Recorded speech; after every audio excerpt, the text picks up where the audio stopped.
Ça a été une sacrée journée. Ça a été ouais, bof, je nage pas trop bien. Putain, je roule trop bien. En fait, je suis vraiment très très nulle en course à pied.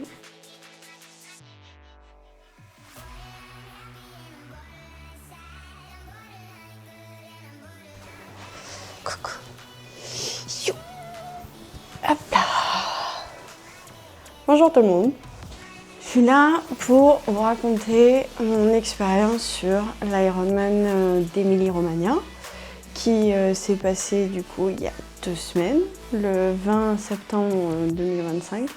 C'était mon premier Ironman sur la distance complète. En fait, les années précédentes, je me suis concentrée sur réaliser des 70.3 et cette année, j'avais envie de faire la distance complète. Du coup, mon choix s'est porté sur celui qui est à Cervia, en Italie, pour avoir une première expérience sur un parcours assez facile et être sûre de pouvoir passer la ligne d'arrivée en étant en un seul morceau, ce qui, vous allez voir, un grand mot. En gros, j'ai réussi à filmer les journées avant la course, mais le jour de la course, j'ai complètement oublié qu'on devait filmer et Antoine qui m'accompagne était concentré sur le fait de me suivre et de m'aider à arriver jusqu'à la ligne d'arrivée. Donc c'est pour ça que je fais un peu une face cam comme ça. J'ai du coup, ce qui s'est passé, c'est que c'est quand même une journée de fou et réaliser un Ironman, c'est quelque chose d'assez unique. J'ai pas beaucoup de mots pour réussir à décrire ce que je ressens, ce qui s'est passé et autres. Mais globalement, j'ai eu une bonne course en vrai. Pour une première expérience, c'est quelque chose qui s'est quand même assez bien déroulé. J'ai réussi à boucler la course en moins de 12 heures pour un premier, c'est quand même bien. Le briefing qui a déjà commencé d'ailleurs. Ils se portent tard, hein, il est 5h04.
L'eau, elle a l'air très calme, même s'il y a quand même du courant. Nager en maillot de bain, ça va, ça se fait. Du coup, demain, la combi, ce sera plutôt agréable à avoir. Elle est très salée. Du coup, il va y avoir une grosse flottaison. Par contre, natation, il va quasiment jusqu'au niveau de l'hôtel. Forcément que le parcours va être long pour faire 3 km 8. J'ai fait un bout du chemin de liaison entre la zone de boucle et c'est à moitié bien, à moitié bof. Parce que le niveau de goudron par certains endroits il est vraiment bof. Et puis il y a d'autres moments c'est super top parce qu'il y a vraiment un beau goudron, c'est hyper plat, hyper lisse. C'est très agréable, pas de vibrations, pas de trous, pas de nid de poule. Donc ça c'est plutôt cool.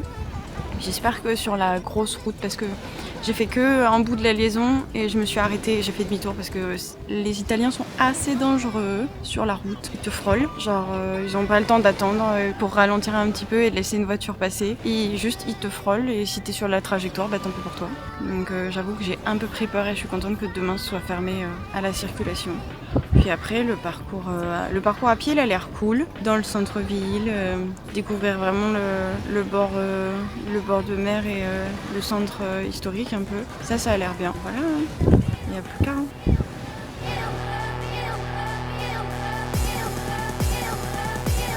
Je mets quoi? Je mets une alarme de temps, une alarme de distance pour manger. De temps, activé. Je mange toutes les quoi? Genre 35 minutes, 30 minutes. Ah non, il y en a une, manger quoi, si ça marche, je l'active. Intelligence selon le temps ou par distance. Je crois que si je mets un tu peux le faire, ça peut aider. Ouais. Le nom de l'alarme sur le. Ah ouais? Ouais.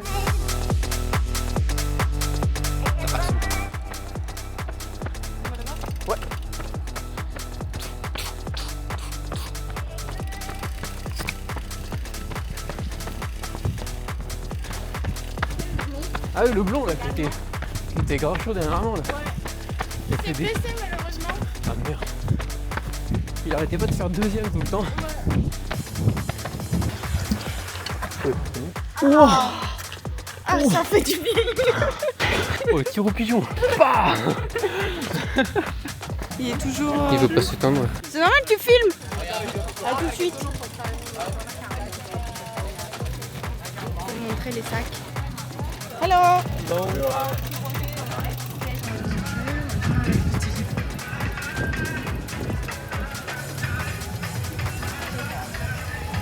Tada.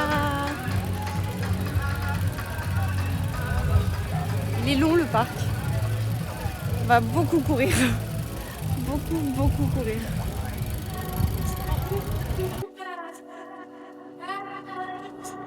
Voilà. Plus qu'à. Bonjour, monsieur l'accompagnateur, une interview s'il vous plaît. Au revoir. Des lunettes. Est-ce que je les ai oubliées à Terja? Pourquoi j'ai dit Terja?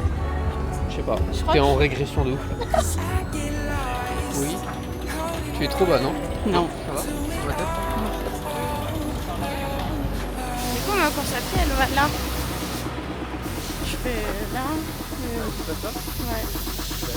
Ah, ils ont des gros vélos. Ils ont des grosses. Oh. Ils n'ont pas les grosses pistes qui vont faire tousser.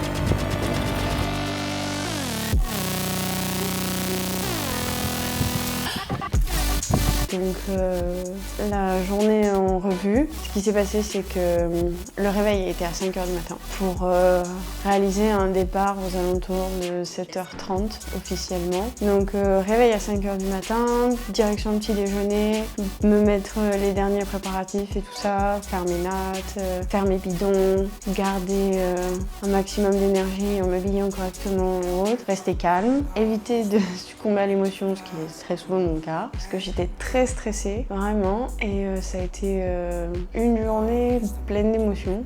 Bonjour, 5h du matin, on est le jour de l'Ironman.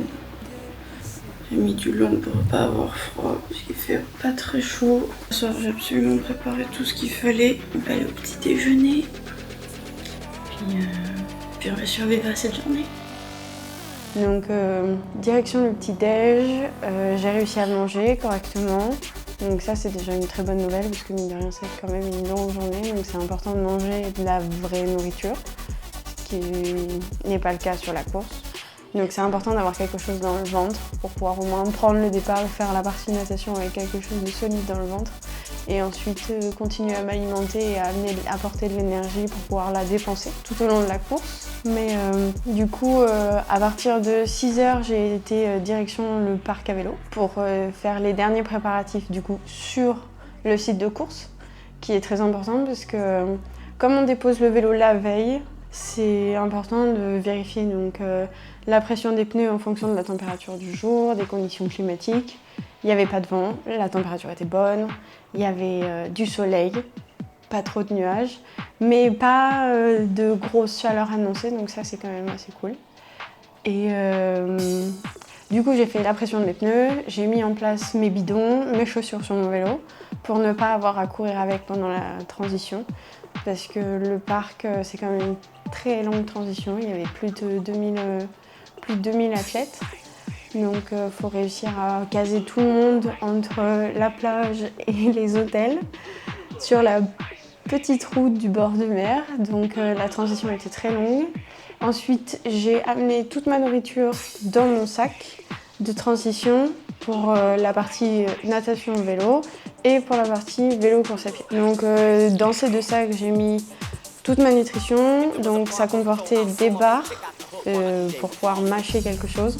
J'étais pas sûre de manger absolument tout, donc j'ai pris un peu plus que nécessaire, du moins ce que je pensais. Plusieurs compotes qui aident à avoir quelque chose dans la bouche qui est différent du gel, avec une texture différente. Et ensuite, différents gels, des gels Meurten 160 et des gels Meurten 100. Les 160 étaient pour la partie vélo et les gels 100 étaient pour la partie course à pied. Sachant que sur cette organisation-là, à l'Ironman du coup de Cervia, sur les ravitaillements vélo, il n'y avait pas de gel proposé. Il y avait uniquement de l'hydratation de hyper précision ou précision fuel, quelque chose comme ça, qui n'est pas ma boisson, donc j'en ai pas du tout utilisé. Et il y avait des barres Meurten, mais j'en ai jamais utilisé, du coup j'ai pas voulu prendre de risque de tester quelque chose sur la course, le jour de la course.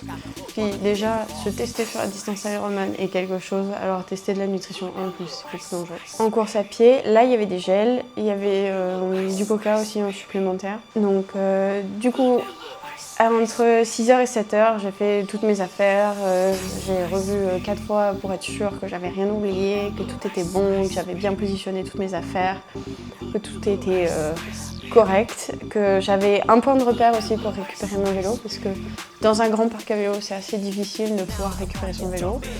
Et de vérifier que j'étais pas trop coincée entre d'autres vélos, parce que c'est assez délicat. Donc là, j'avais de la chance, j'avais un panier de basket pas loin, juste en amont. Donc je savais qu'il fallait que je ralentisse à l'approche du panier de basket et vérifier où était mon vélo.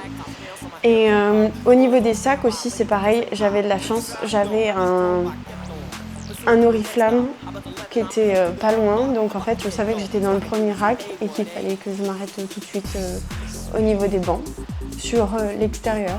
Donc ça va, c'était bien, et du coup après j'avais juste à trouver mon numéro exactement parce que tout est bien aligné. Ensuite à 7h, il y avait le parc qui fermait, le parc à vélo, l'aire de transition elle fermait, donc ils mettaient tous les athlètes dehors pour qu'on se dirige direction la zone de départ, parce que la première vague d'athlètes, donc sur cette course il n'y avait aucun professionnel, donc la première vague d'athlètes amateurs elle partait à 7h30. Donc le temps que moi j'empile toutes mes affaires, donc j'empile ma combi, que je retire toutes les couches que j'avais pour être sûre de ne pas avoir froid. Et le soleil se levait, donc du coup il y avait une bonne luminosité, mais il faisait encore bien frais. Sachant que j'avais oublié mes lunettes de base, donc j'ai racheté le même modèle au stand de Ironman. Merci Roca, merci Ironman. Donc j'en ai profité pour reprendre mon modèle, prendre aussi une version plus miroir et plus foncée. Parce que mine de rien, en fait, dans les départs au lever du soleil, très tôt dans la journée, en fait, tu vois rien quand t'as le soleil de face. Donc là, du coup, j'ai choisi la paire plus fumée. Donc du coup, je me suis calée dans le deuxième sas, en gros, parce qu'il y avait le premier sas qui avait déjà avancé. J'ai pris un peu mon mal en patience et essayé de canaliser mes émotions pour prendre le départ en étant un peu la plus calme possible. Je savais même pas à quoi m'attendre. C'est une longue journée, c'est une distance inconnue. J'avais, à part à l'entraînement de natation, dans mes années jeunes, fait 4500, 5000 mètres de natation. Je n'avais jamais fait cette distance d'un seul coup. Pareil à vélo et encore plus en course à pied, donc c'est vraiment mon point faible. Et j'avais pas fait des grosses sorties non plus, même si j'avais réussi à passer l'essence que Valentin, mon l'entraîneur m'avait mis. Donc j'étais vraiment dans l'inconnu et aucune notion de quoi m'attendre. La semaine avant, donc pas la semaine de la course, mais la semaine avant la semaine de la course, j'ai été assez malade, très faible. J'ai galéré à être au boulot et à m'entraîner. Il a fallu que je prenne des jours de repos complet et ça a été un peu un gros coup au moral parce que j'avais fait un très bon été studieux, je m'étais bien entraînée, j'ai vraiment fait une belle course au niveau du dessin. Et en fait derrière ça a été un peu comme une cassure de cette progression en étant malade, en n'arrivant pas à me réveiller dans la semaine. Donc du coup, j'étais inquiète. Et derrière, j'ai les larmes qui essayent de monter et tout ça, mais je me dis non, il faut pas pleurer, il faut pas gaspiller de l'énergie avant le départ, avant de faire la course, parce que je vais avoir besoin de toute mon énergie. Donc j'arrive à rester zen et à descendre tout ce qui est émotion, énergie, à rester calme. Donc je prends le départ aux alentours de 7h45, 8h moins le quart, 46, 47, quelque chose comme ça. Je m'élance, je nage tranquille, je pose ma nage, j'essaye de pas être dérangée. Je passe de bouée en bouée, je sens que je m'oriente bien. Je sens que j'ai des bras aussi, que les appuis sont assez bons. Tout, grande ligne droite en fait, le parcours c'est simple, c'est un L. Donc tout droit, bouée à main droite, on tourne à droite, grande ligne droite. Et ensuite, rebouée à droite, on retourne, petite ligne droite, on retourne et on revient sur nos pas pour sortir à la sortie de la transition. Je me rends compte qu'en fait, j'enchaîne les bouées sans trop de difficultés. Je les passe vraiment très proches, elles sont quasiment à portée de main. Et du coup, je me dis, c'est bien, je m'oriente bien, je gère le courant de travers parce que je m'étais rendu compte la veille qu'il y avait un léger courant de travers qui ramène vers la plage mais qui éloigne. Je vois que je remonte énormément de monde et très peu de personnes me doublent. Donc du coup, je saute de pied en pied au fur et à mesure. J'arrive à la deuxième grosse bouée main droite pour faire la petite ligne droite. Là, en fait, du coup, les gens qui m'ont nagé dessus et qui m'ont noyé, je les retrouve en fait à la deuxième bouée, à la fin de la petite ligne droite, pour reprendre la grande ligne droite et remonter. Donc, je mets une grosse accélération, je me déporte un peu, plus à l'intérieur pour essayer de me libérer et passer cette espèce de bac bizarre qui est sorti de nulle part. Et surtout que j'avais pas arrêté de doubler des gens, donc je comprends pas comment ces personnes-là se sont retrouvées devant moi d'un coup. Et en fait, je continue de remonter des gens jusqu'à la dernière bouée qu'on prend main gauche pour revenir sur la plage. Au final, à la monte, je sors en 1h06 et au temps officiel, je fais 1h05. Donc ce qui est pas mal, hein, ça fait 1h42 au 100. C'est assez correct. On sort, j'en commence à enlever la combi, je prends de l'eau, je cours tant bien que mal dans la plage, à pédaler dans le sable. Et j'arrive à la transition, Antoine m'attend, donc ça je suis très contente. Donc je suis au bon endroit et là je prends pas le bon sac.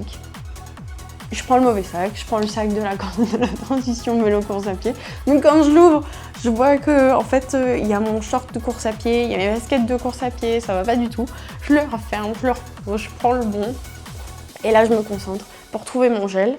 Je le gobe, mais vraiment genre je prends tout ce que j'ai à prendre dans ce gel. J'enlève au maximum du sel qu'il y a sur moi parce que nager en mer et du coup on est complètement salé et après pour le reste de la course ça peut créer des grosses irritations. Donc c'est vraiment pas du tout agréable. Je cours jusqu'à mon vélo, première de mon rack à prendre mon vélo. Je cours jusqu'à la ligne de monte. Là je monte tranquillement, je fais attention. J'enfile mes chaussures, tout va bien, et puis après direction l'autoroute. J'avais pas compris en fait qu'on était sur l'autoroute avant la veille de la course. Du coup, il y a une partie de liaison qui fait à peu près 20 km. Et quand on arrive sur l'autoroute, on fait 10 km dans un sens, puis après on fait demi-tour et on part super loin pour aller dans une autre ville, monter une bosse, qu'on peut appeler ça un mur, et ensuite redescendre, reprendre l'autoroute, refaire cette boucle-là pour reprendre la partie de liaison qui reste 20 km et rentrer au niveau du parc à vélo. Valentin m'avait dit, quand tu es sur le vélo, tu vas au frein à main, tu restes tranquille, même si les jambes sont bien et tout ça, à tout moment ça peut s'arrêter. Donc tu restes dans la zone verte, vraiment, genre tu pousses pas trop, tu restes dans ce que tu as l'habitude de faire. La route de transition se fait bien, même si le goudron est catastrophique. Mais en fait, c'est pas très bien entretenu, c'est au milieu des marais salants, c'est magnifique, vraiment, c'est juste magnifique. Il y a les flamants roses qui sont là pour nous accueillir au lever du soleil, c'est vraiment très très beau. Je mange ma barre en étant en position aéro parce qu'en fait il n'y a aucune difficulté. À chaque 2 mâchées, je bois une gorgée et comme ça jusqu'à l'autoroute, jusqu'au demi-tour en fait, du coup jusqu'aux 30 km. Et là je me rends compte qu'en fait j'ai bu tout mon premier bidon, qui n'est pas forcément une bonne chose parce que j'ai que 3 bidons avec de la nutrition et je compte prendre une bouteille d'eau à chaque ravito pour me laver, essayer de me rincer la bouche, ce genre de choses. Donc j'ai 3 bidons, j'ai plus de place pour prendre ma bouteille d'eau que j'espérais prendre et mon bidon à l'avant il est vide. Sur 30 km, c'est génial. Il y a encore 50 km à faire, ça va être coco. Je remplis mon bidon de l'avant avec une bouteille d'eau. J'espère juste pas tomber en rade de nourriture. Et du coup, j'avance en fait. Je fais juste ma course toute seule. Je fais en sorte de me concentrer que sur moi en fait. Je bois régulièrement, je mange régulièrement. Sur mon Garmin de compteur de vélo, j'ai mis une alerte pour que toutes les demi-heures je sois sûre de manger. Parce que c'est quand même très important de ne pas perdre un creux et avoir régulièrement des glucides surtout parce que c'est pas vraiment de la nourriture qui rentre dans mon corps pour que je puisse le dépenser. Je sens que mes jambes sont bien, je me sens bien sur mon vélo. On arrive au deuxième ravito, là je prends de l'eau, je me mouille un peu parce qu'il commence à bien faire chaud. Alors qu'au début du vélo j'avais froid à cause de l'eau sur moi et le fait que le soleil n'était pas très haut. Je mange juste avant la difficulté parce que je la vois au loin avec les gens. Je pensais que c'était une bosse, un plat, une bosse, mais pas du tout. En fait, c'était un mur, un replat et un gros mur. Et le gros mur, franchement, il fait super mal. Je le monte tant bien que mal, je commence à faire des zigzags pour essayer de me faire des lacets parce que ça devient dur. Vu que je suis en monoplateau, j'ai pas beaucoup non plus la possibilité de mouliner quand ça monte. Donc là, je passe tout en force. Je repars, direction l'autoroute. Et en fait, quand je reviens sur l'autoroute, là, il y a des gros packs qui me doublent. Et ça commence à vraiment me sortir en fait un peu de ma course. Parce que quand il y a 10-15 personnes qui doublent, alors que c'est censé être un effort individuel, qu'il ne doit pas y avoir de drafting, franchement, ça te sort complètement de ton jeu en fait. Donc au bout du 3-4e pack qui me double, je commence à vraiment me dire en fait je peux juste me mettre à distance, à être à la limite. Et surtout ce qui m'a fait le déclic, c'est dans l'autre sens. Avant le demi-tour du tour sur l'autoroute, en fait je me rends compte que pendant 500 mètres, il y a 3 vélos de front. Il y a une moto officielle de l'organisation avec un arbitre dessus qui ne fait strictement rien. Pas un carton bleu, pas un coup de sifflet. Il regarde de l'autre côté de l'autoroute. Il regarde pas les gens qui sont en train de drafter. Donc bon, voilà mon coup de gueule. Je me dis je me mets un peu loin, mais pas forcément dans la roue. Je fais attention à moi, je fais attention aux gens qu'il y a autour. Il y a des hommes de la catégorie 45-50 ans qui se mettent dans ma roue et qui descendent et qui se calent dans ma roue. Et là, il y a 2 Français qui passent. Du coup, il y a le vent qui commence à se lever, il commence à faire chaud.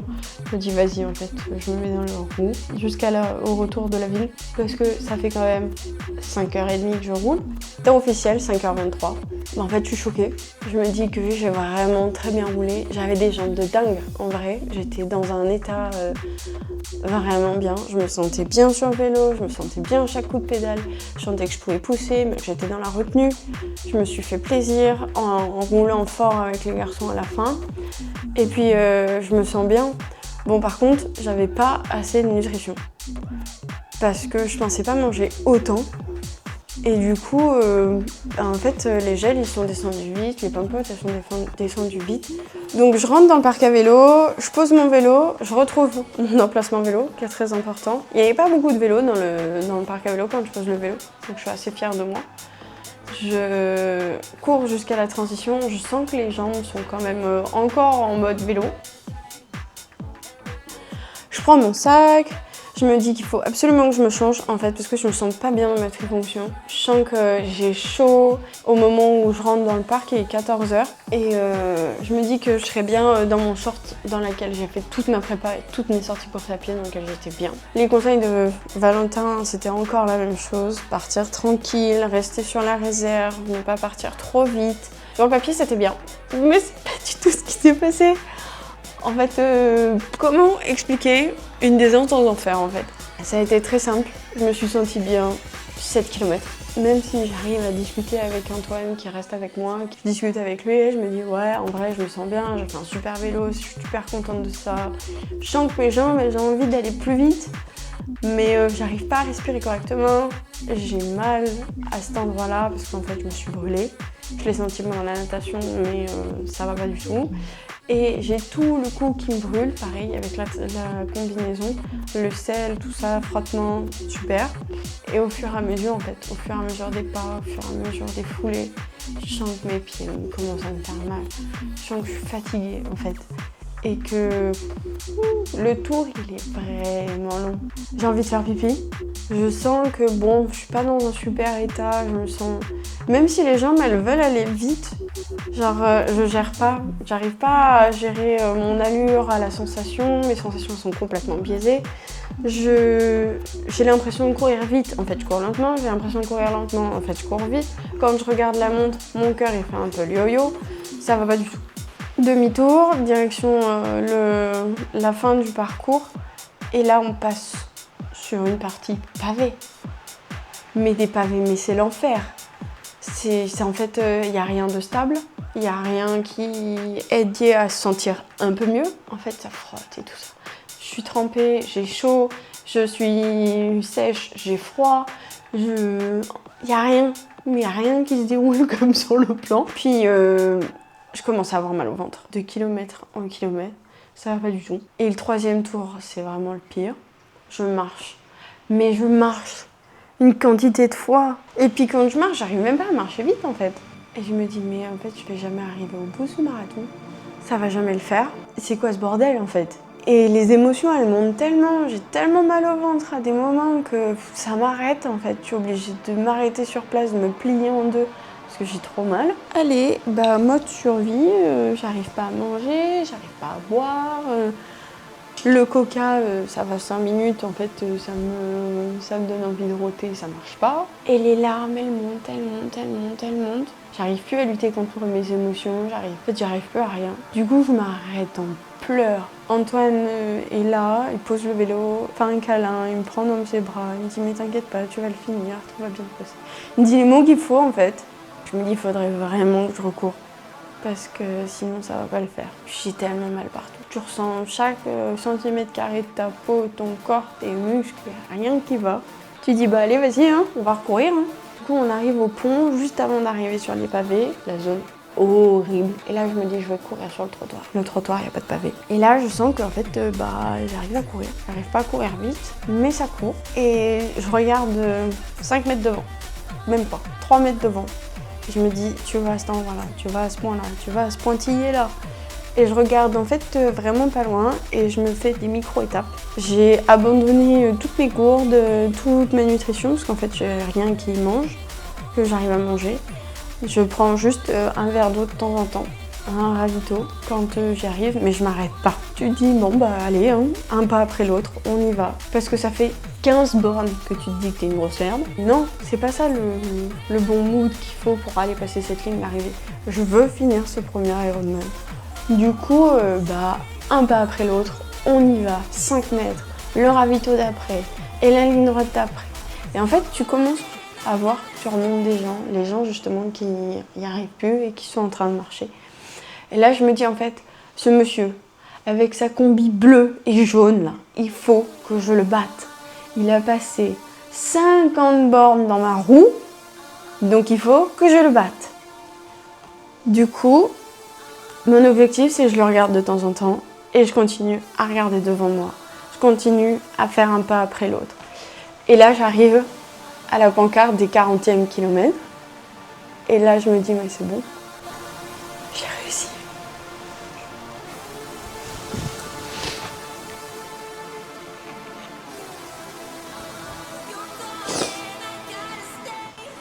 Et je suis allée la chercher en fait. J'ai mis 11h41 avec un marathon de l'enfer. Elle est trop belle. Elle veut dire tellement de choses. À quel point je suis capable de m'épuiser. À quel point je peux pousser mon corps à réussir à faire des trucs. Elle est magique. À toutes les personnes qui se posent la question, est-ce que ça vaut vraiment la peine de se lancer dans cette aventure? Oui. Cette ligne d'arrivée, elle est magnifique. Merci en fait l'organisation, merci les bénévoles, merci les gens autour, merci les gens qui t'encouragent alors que tu les connais pas. Et en fait, c'est vous qui faites en sorte que on a l'impression d'être des super-héros. Et en fait, merci à ces personnes-là, parce que moi, je m'entraîne toute seule et ça vaut tout l'or du monde. Maintenant, là, on est le 5 octobre, donc ça fait 2 semaines que la course est passée. Le mot de la fin, je l'ai fait. Ça s'est pas passé comme prévu, mais je l'ai fait. Et franchement, c'est juste trop bien. Merci si vous avez été jusqu'à la fin de la vidéo, que j'espère que je vais pas galérer trop à la monter. Donc merci beaucoup. Et puis on verra s'il y a du monde qui regarde cette vidéo. Ciao!